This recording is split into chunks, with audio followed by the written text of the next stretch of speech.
Mars Attack, it's doing well, isn't it? And it came from an odd source, didn't it, the inspiration? But let's tell us a story, mate. Yeah, I'd like to say it was from a great novel, but it's from a series of trading bubble gum cards from the 60s. In the mid-1990s, Hollywood was chasing aliens, box office glory, and the next big summer blockbuster. Executives dreamed of another Independence Day, a patriotic epic full of noble sacrifice and soaring speeches. What they got instead was yodel-powered genocide, exploding cows, and a Martian invasion no one was meant to survive. Mars Attacks didn't just subvert expectations, it vaporized them. Why did Jack Nicholson die twice? And why was the film buried in America but worshipped in France and Japan? Was Mars Attacks a misunderstood disaster, or Tim Burton's most brilliant satire? Let's find out. Born from banned trading cards. Mars Attacks didn't begin as a script. It didn't start with a treatment, a pitch, or even a coherent idea. Instead, it was born from chaos, literal chaos, wrapped in wax paper and shoved into bubblegum packs. In 1962, Topps released a controversial set of trading cards simply titled Mars Attacks. But these weren't playful illustrations. They were disturbing, gory, and deeply surreal, filled with grotesque Martians blasting dogs, cows, and soldiers into clouds of red mist. The violence was so extreme, the tone so gleefully offensive, that public outrage forced them off the shelves. But decades later, one man would find them and never look away. That man was Tim Burton. He didn't see cheap collectibles or exploitation art. He saw a blueprint for madness. To him, the original cards were more than a visual shock. They were a mood, a perfect collision of mid-century pulp horror and twisted childhood absurdity. They didn't make sense, and they didn't care to. Burton wasn't interested in another slick sci-fi epic. He wanted to build a film where the grotesque and the ridiculous lived side by side, where Martian beams melted politicians and logic didn't apply.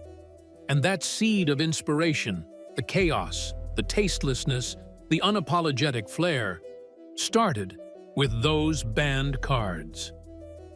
That was going to become the creative lodestone for Mars Attacks, a vision not based on realism, but rather warped nostalgia. Burton did not intend to make another Independence Day. In fact, both films were in the making at more or less the same time, yet the moods of the two could not have been more dissimilar. Where one was for patriotic survival, the other was for destruction just for destruction's sake. He didn't need heroes. He didn't value redemption. Absurdity was what he wanted, and, if no one got the joke, all the better. The pitch itself was a gamble. Think of walking into a studio with a plan to revive a banned card set known for melting cows and dismembering humans. Warner Brothers thought they were buying into a quirky alien movie.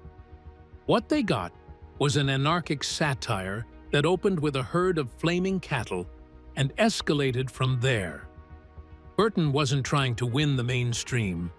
He was trying to break it. Before filming a single scene, casting even begins before any script. That's where the strange truth has its origins for Mars Attacks. A soulful movie already existed in quite a few rejected pictures, all vividly pulp. What it wasn't to Burton were stories. He interpreted it as permission to create something wild, dangerous, and completely tone-deaf to audience expectations. But if Burton was building a sci-fi movie from canceled collectibles, how did he convince Hollywood's biggest names to join him in cinematic mayhem? The studio wanted Independence Day when Warner Brothers greenlit Mars Attacks. They thought they were getting the next big sci-fi blockbuster, something sleek, patriotic, and filled with soaring speeches and brave last stands. What they got instead was a cinematic grenade. Because while the studio envisioned another Independence Day, Tim Burton had something far stranger in mind. A full-on alien bloodbath that mocked every genre convention the execs were banking on. In the mid-1990s, alien invasion films were booming. Independence Day was already in production at 20th Century Fox and promised everything a summer hit needed: heroic pilots, global unity, and triumph over extraterrestrial doom. Warner Brothers wanted a slice of that success. Burton's project, on paper, checked the boxes: aliens, ensemble cast, high stakes, and big explosions. But what the studio failed to understand, or chose to ignore, was that Burton wasn't interested in salvation. He was planning an annihilation. From the very first draft, Mars Attacks defied every studio expectation. There was no clear protagonist, no romantic lead, no central story arc. The script slayed off Congress in its second act and treated global destruction with complete indifference. When executives read it, they panicked. Where was the hero? The love story? The final rally cry to humanity? Burton's answer: there was none. And that was the point. He wasn't building toward a catharsis, he was planning a punchline. To Burton, it would only work if nobody survived. He envisioned an oblivion, a ridiculous world where collapse seemed inevitable. It was not the story he wanted, a tale of human learning or triumph, but rather one of men dancing in front of Martian death rays, absolutely clueless about the reality that they were going to be extinguished. The irony has been very ceaseless. It is a kick in the mouth of the Hollywood formula, served with laser beams and yodeling. This vision clashed with the hopes of the studio hard. Executives hounded Burton to save someone: a kid, a dog, a heartstring-pulling couple riding off into the radioactive sunset. But Burton would not budge. He was famously recorded saying that the joke would only work if nobody made it out. Such satire could not pull punches, and if it did, it would not be satire any longer, but simply weird sci-fi.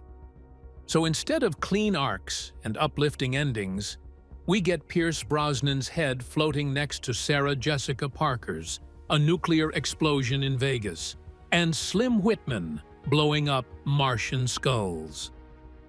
As Independence Day hit the theaters a few months before Mars Attacks and earned almost $1 billion worldwide, Warner Brothers can only watch what they could have had: a patriotic spectacle filled with commercial glory. Mars Attacks, on the other hand, was received poorly, with confusion and mixed reviews among American audiences who just didn't know what it was seeing. It couldn't be worse. It made it look like Burton really had made an indictment of Independence Day, even though his picture was long in the works beforehand. Humor didn't convert. Even as the studio thought it was a box office disaster, Burton believes it was a success. He made exactly the film he wanted. It didn't pander, it didn't flinch, and it has found cult status in its chaotic unraveling. Because while Independence Day was what Hollywood had hoped for, Mars Attacks was the cinematic middle finger it never saw coming. And yet, the satire didn't stop at the plot. Burton doubled down with the cast, giving some of the biggest stars in Hollywood the smallest, weirdest, and often deadliest roles of their careers. Coming up, you'll see how Jack Nicholson didn't just die once, but twice, and why that decision changed the entire course of the film. Jack Nicholson died twice. When Jack Nicholson signed on to Mars Attacks, most assumed he'd play the president. And they were right. But what no one expected was that he'd also play a sleazy Las Vegas developer with a cowboy hat, a cigar, and a death wish. 2 roles, 2 deaths. One actor grinning through it all. And the story behind it? Pure chaos. Pure Burton. And pure Jack. Originally, Nicholson was only slated to play President James Dale. He was the calm, charismatic leader meant to guide humanity through the Martian apocalypse. But Nicholson had a problem. He read the script and he loved it. Loved it so much that one role wasn't enough. He wanted more. More lines, more screen time, more mayhem. And Burton, never one to shy away from the absurd, didn't hesitate. Instead of turning Nicholson down, he rewrote the entire script. The result? A bizarre cinematic experiment where Jack played 2 completely different characters who both met spectacularly gruesome ends. First, there was President Dale, dignified, idealistic, and doomed. In a film filled with cartoonish carnage, Nicholson brought just enough weight to make his death matter until it didn't. Because when Dale tried to make peace with the Martians, delivering an impassioned speech about unity and understanding, he was immediately vaporized. No pause, no mercy. The aliens gave him applause and then fried him mid-sentence. It was Burton's most cutting joke. Even the best of us get vaporized for trying to be reasonable. But Burton wasn't done, because he'd also given Nicholson the role of Artland, a gaudy, over-the-top Vegas entrepreneur who thinks he can charm the Martians with business deals and bad fashion. Where President Dale was polished, Artland was pure sleaze. Where Dale led a nation, Land tried to franchise Martian landings. It was ridiculous. It was brilliant. And of course, it ended with Land being crushed by a Martian's giant robot hand during one of the film's most chaotic sequences. Rather than being just a fun casting gimmick, the slaying of Jack Nicholson twice was a statement. It was Burton flipping all the Hollywood rules upside down. In any other film, Jack Nicholson would be the last man standing, the hero, the survivor.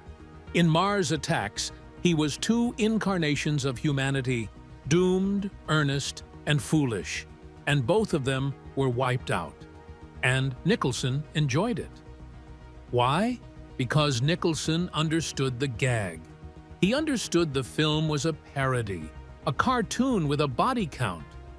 According to reports from the set, Jack was all in.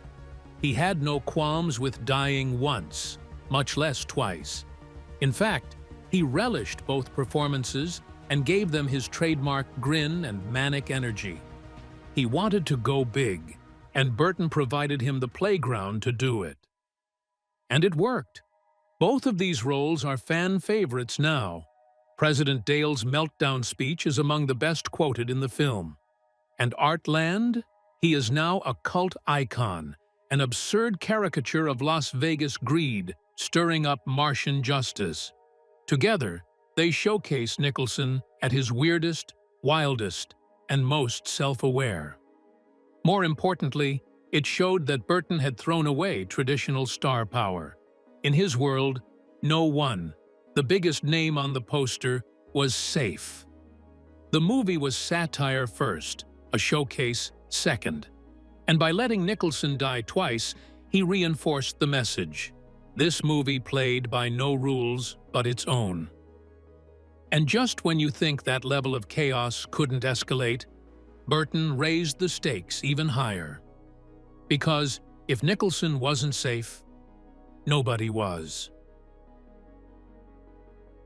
The Martians that never made it. Before the Martians in Mars Attacks were cackling CGI chaos, they were something much stranger. handcrafted nightmares moving frame by frame in the shadows of a very different film. Tim Burton's original vision wasn't built on pixels. It was sculpted from rubber, latex, and stop-motion dreams. And what he almost gave us was horrifying. Burton had brought in Barry Purves, a legendary British animator known for intricate and eerie stop-motion work. The plan was to create the Martians using old-school animation, jerky, twitchy movements like alien puppets from a fever dream. Purves and his team spent months developing test footage, sculpting grotesque alien heads, and animating gory death scenes straight from the infamous 1962 Mars Attacks trading cards. The aliens didn't giggle or glow. They twitched, they leered, and they looked like creatures that belonged in a nightmare, not a comedy. The early Martians were nasty. Their bones were bent wrong. Their eyes bulged and blinked in unnatural rhythms. Their movements were abrupt and spine-crawling. They weren't the campy goofballs audiences would come to know. They were stop-motion horror in motion. It was bold, risky, and perfect for what Burton was going for. A blend of retro absurdity and grotesque menace. This wasn't just nostalgia. It was a return to the tactile weirdness of old monster movies, with real shadows, real textures, and real craftsmanship. But then, reality hit. When Warner Brothers saw the budget, they flinched. Stop motion, while artistically impressive, was expensive and slow. Painstakingly slow. Every second of footage required hours of animation work. And with a full-scale alien invasion to film, the costs quickly ballooned. The studio panicked. Burton was given a choice: speed it up with CGI or watch the film collapse under budget constraints. Burton had always loathed this compromise, but in the end, he made it. The stop-motion Martians were scrapped, and the team switched to CGI animation, hiring Industrial Light and Magic to create the Martians digitally. Still, Burton was not entirely willing to let go of his initial concept. He asked the CGI team to act as if they were trying to imitate stop motion, make it feel imperfect and twitching, make it feel old-fashioned. The Martians, you see in the final film, move with a weird rhythm, not because of any technical flaws, but purposely designed to reflect rejected puppetry from a 1960s B-grade film. For fans of the handmade and odd, the stop-motion Martians feel like an additional heartbreaking loss. Years down the line, some of the test footage made its way online, and it was mesmerizing. In that version, the aliens are almost too real. The deaths are disturbing, faces melting, burning, exploding in a manner far more unsettling than what made it to the screen. These were not merely silly invaders, they were intergalactic sadists right out of the nightmares that spawned those original trading cards. What is even sadder, though, is that Burton almost managed to pull for the audience something that really stood alone as a creation. A stop-motion horror comedy alien invasion? It is a kind of thing that no one has ever tried at this scale. And in another reality, we would be lauding Mars Attacks as the last really great stop-motion epic before CGI takes over. Instead, those deformed little monsters were buried under the demands of speed and studio compromise. They are still everywhere, of course, inside the final movie. The scuttling walks, the grandiose gestures, the joyous violence. Everything could play on Burton's plan, one grotesque ballet of death through the lenses of the old-school monster cinema. But this wasn't the only strange twist in the Martians' evolution. In fact, before they became squealing, yodel-sensitive slaying machines, they were meant to talk. Why the Martians say "ak, ak," it's one of the strangest, most unforgettable sounds in all of sci-fi cinema, a high-pitched, rapid-fire "ak, ak," "Ack," that comes shrieking out of bug-eyed alien mouths as they vaporize everything from world leaders to lapdogs. But what fans of Mars Attacks may not know is that those bizarre Martian squawks weren't always part of the plan. In fact, the Martians were supposed to speak. Full dialogue, whole conversations, sentences, words. That's right, the original aliens talked. In the early drafts of the script, the Martians had an entire alien language written out phonetically. Voice actors were even hired to record it. The goal was to make them feel intelligent, strategic, and genuinely menacing, closer to the calculating invaders of War of the Worlds than the cartoonish chaos agents we eventually saw. Animators began syncing their digital lips to match the scripted lines. Everything was set. Then Tim Burton listened to the first full audio test and immediately hated it. According to behind-the-scenes sources, Burton's reaction was swift and brutal. He said it felt too human, too explainable, too normal. These Martians weren't supposed to have depth or logic. They weren't supposed to have politics, strategy, or conversations. They were pure chaos wrapped in green suits and gold domes. Giving them dialogue humanized them, and that slayed the joke. The film's power came from its unpredictability. The moment the Martians started explaining their motives, the comedy died. So Burton made a drastic decision: scrap every line of dialogue, wipe it all. Weeks of voice recordings, editing work, and sync animation, all trashed. In their place, a single absurd command to the sound designer: replace every word with this: ack, ack, ack. The sound itself is pure nonsense. It was created by sound designer Richard Beggs, mashing up a weird combination of reversed duck quacks, cartoon effects, slowed-down voice effects, and random vocal distorts. Result? A completely meaningless, over-the-top, crazy-feeling Mars attack language, more like a malfunction of some stupid toy than any smart thing, or worse. And that was precisely the point. Because, in Mars Attacks, the Martians were never supposed to be rational beings. They were not logical interplanetary invaders with a master plan. They were just insane with ray guns. The incomprehensibility of their speech added to the absurdity of their violent acts.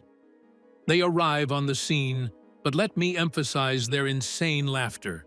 They pretended to negotiate for peace, and then, in seconds, they evaporated entire cities. It was never just "ack, ack." It was the punchline. A soundbite telling audiences, don't expect answers, don't expect sanity, expect chaos. Instantly, the shrill alien cackle was where it became iconic and quotable before memes even existed. It would turn the Martians into something more than villains. Them being the symbols of all the cinematic nonsense. Pure, distilled camp cranked to 11.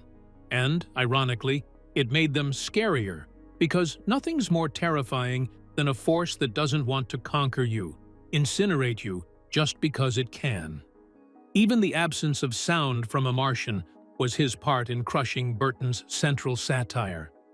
This was not a film on alien invasion, but a mocking take on how the human race behaves to an alien invasion. Ack, ack becomes the value that qualifies the meaninglessness of real diplomacy under overwhelming violence. No matter how many peaceful gestures were made by the Earth, the Martians laughed, gibbered, and shot. And if you're asking just how that silly shriek became so effective in a film full of exploding heads and 100-foot-tall explosions, well, therein lies Tim Burton's genius. He took a noise that no one understood and made it the most unforgettable sound in the room. But believe it or not everyone on the cast was chasing lines or screen time. In fact, One major star wanted to die immediately and was thrilled when Burton vaporized him on the spot. Yodels versus aliens, the dumbest victory. By the time Mars Attacks reached its final act, the destruction was total. Landmarks were rubble. Las Vegas was ash. The president was dust. But nothing prepared the audience or the studio for the film's actual climax. Martian heads exploding in sync to a high-pitched yodel from Slim Whitman's Indian Love Call. It was the punchline no one saw coming, and the moment Warner Brothers realized just how off the rails Tim Burton's vision truly was.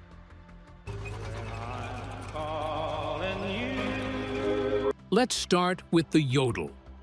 Of all the possible weapons Earth could use to defeat a race of sadistic, laser-happy aliens, a country yodel from the 1950s seems like the least likely. But Burton leaned into the absurdity. In the world of Mars Attacks, advanced technology, military firepower, and global cooperation all fail. But a teenager blasting a forgotten record from his grandmother's turntable? That works perfectly. The sound vibrates at just the right frequency, causing Martian skulls to swell and explode like grotesque green water balloons. It was absurd, hilarious, and totally divisive. In the original storyboards, the idea of a sonic weapon was always part of the plan. Burton wanted the final weapon to feel stupid, pointless, random, something that would mock every sci-fi trope about mankind's clever last-minute save. Early concepts included everything from church bells to baby cries. But then the creative team stumbled across Slim Whitman, a country yodeler whose falsetto could make dogs howl. Burton heard the track and immediately knew this was it. The reaction inside Warner Brothers, however, was immediate panic. Executives didn't get the joke. They didn't want exploding alien heads timed to yodels. They wanted something heroic, something rousing, maybe a speech, a sacrifice, a noble stand. What they got instead was a scene where aliens writhed in pain, blood vessels popped, and their domed helmets shattered in sync to a country western warble. But all of that was no good with Burton. He wanted the end to feel like a really bad joke, the sort that makes you laugh and cringe at the thought of it. To him, that was the essence of the movie. A world not saved by heroes, but by pure, stupid chance. The fact that it worked, that the yodel slain the Martians, was his middle finger to the conventions of sci-fi epics. In fact, it was a masterstroke in direction. Dozens upon dozens of CGI portraits had to be animated, making them erupt with the music but doing their own facial expressions, convulsions, and choreography. Reportedly, the animators at Industrial Light and Magic were horrified and thrilled in almost equal parts at the challenge. They wanted realism, but Burton kept pushing for weirder, grosser, funnier. He didn't want clean explosions, he wanted splatters, brains, eyeballs, just the works. And in true Burton style, it worked. The scene became a cult favorite. People quoted it. Bootlegs of Slim Whitman's song increased. The ridiculous ending provided the film with its most memorable moment and established Mars Attacks as a satire and not just a common alien movie. But for a price. Test screenings were polarizing. Some audiences roared with laughter. Others walked out. This instigated a wave of nervousness among studio heads, who lowered their box office projections. Warner Brothers even contemplated changing or reshooting the ending. But it was too late. Heads exploded. The yodeling echoed, and the film retained its strangeness. That ending is, for sure, part of the enduring quality of Mars Attacks.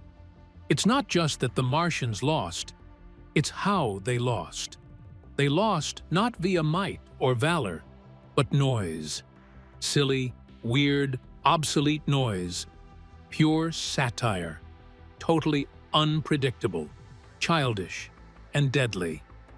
And if it felt like, in some way, a fitting conclusion, that's simply because it was. Burton wasn't making a sci-fi movie. He was, from the inside out, ripping the genre to shreds. Sound of that yodel? His battle cry. What makes the ending all the more subversive is that it redefines victory itself. Not something one earns, but something one stumbles into. It is not a noble sacrifice or brilliant tactics that save Earth. It's an inside joke that nobody understood, including the characters. In that last scene, Burton not only parodies alien cinema, but he also satirizes the entire notion that humanity even deserves saving. But while audiences were still processing alien heads popping like popcorn, critics were preparing their knives. Up next, we'll explore how Mars Attacks became one of the most misunderstood releases of its time, and why its legacy today might be stronger than ever. The flop that refused to die. When Mars Attacks hit theaters in December 1996, no one, not even Tim Burton, expected it to change the world. And in some ways, it didn't. It wasn't a box office smash. Critics were confused. Audiences were divided. It opened just weeks after Independence Day. A polished, patriotic alien blockbuster that made Mars Attacks look like its drunk, sarcastic cousin, compared to the heroics of Will Smith and the White House blowing up in glorious slow motion. Burton's cackling, green-skulled invaders and exploding cows seemed insane. But here's the thing. That was the point. From the very start, Mars Attacks was a rebellion. A deliberate, calculated mess that mocked everything about big-budget alien invasion movies. Burton wasn't trying to thrill audiences. He was daring them to be uncomfortable, to laugh at the absurd, to find meaning in nonsense. The film is built on satire so thick it suffocates traditional storytelling. It slays off megastars without warning. It sets up romantic subplots and then buries them under rubble. It introduces world leaders, religious figures, and generals, just to annihilate them for fun. Critics didn't know what to do with that. Roger Ebert gave the film 2 stars, calling it not funny enough and too mean-spirited. Others slammed it for being too silly, too violent, or too chaotic. Some accused it of being empty. And on the surface, they weren't wrong. Mars Attacks doesn't follow the rules. It doesn't build tension or deliver resolution. It explodes the formula, quite literally. But beneath that chaos, Burton was holding up a cracked mirror to pop culture and to the genre itself. His voice mocked the mythical faith in military strength, the hollowness of political diplomacy, and the arrogance of humanity's firm belief that it could somehow ever understand each and what was coming for it. Martians were never interested in peace talks or cultural exchanges. They came to slay and cackle. They weren't the movie's villains. They were commentary on it. And then speaks about the cast.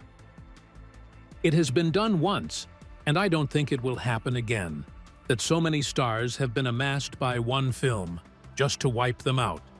The list went as Jack Nicholson, Glenn Close, Pierce Brosnan, Danny DeVito, Michael J. Fox, Sarah Jessica Parker, Natalie Portman, etc.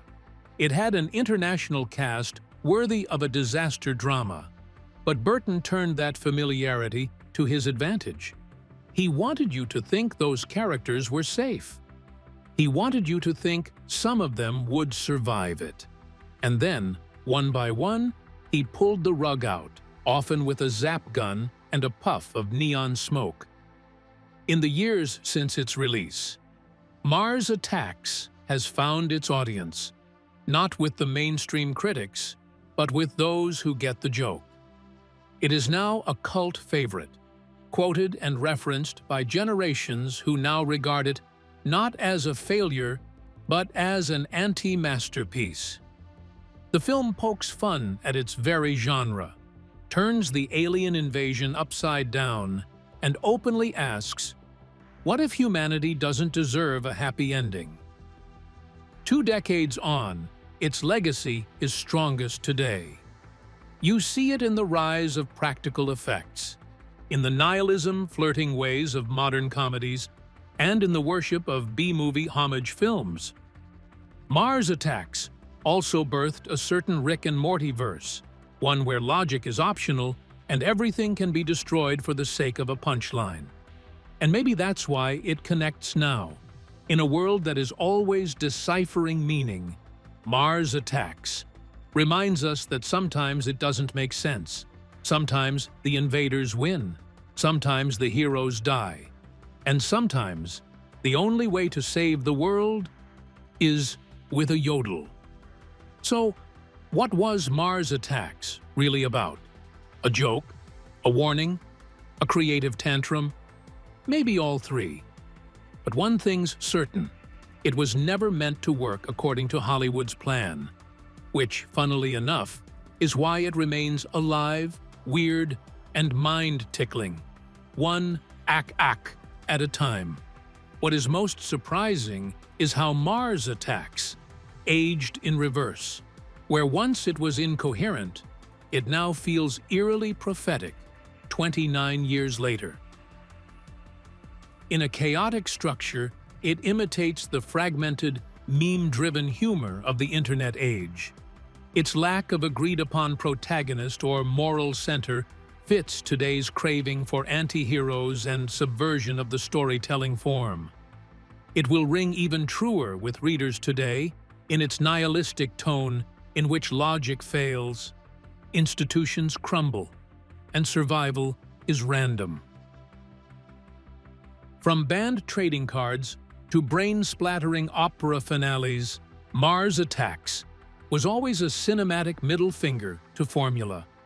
If this breakdown changed how you see Mars Attacks, hit like, drop a comment with your favorite absurd moment, and don't forget to subscribe for more forgotten films, misunderstood genius, and cult classics that outlived their box office deaths. And if you're still in the mood for mayhem, click on the next video on your screen.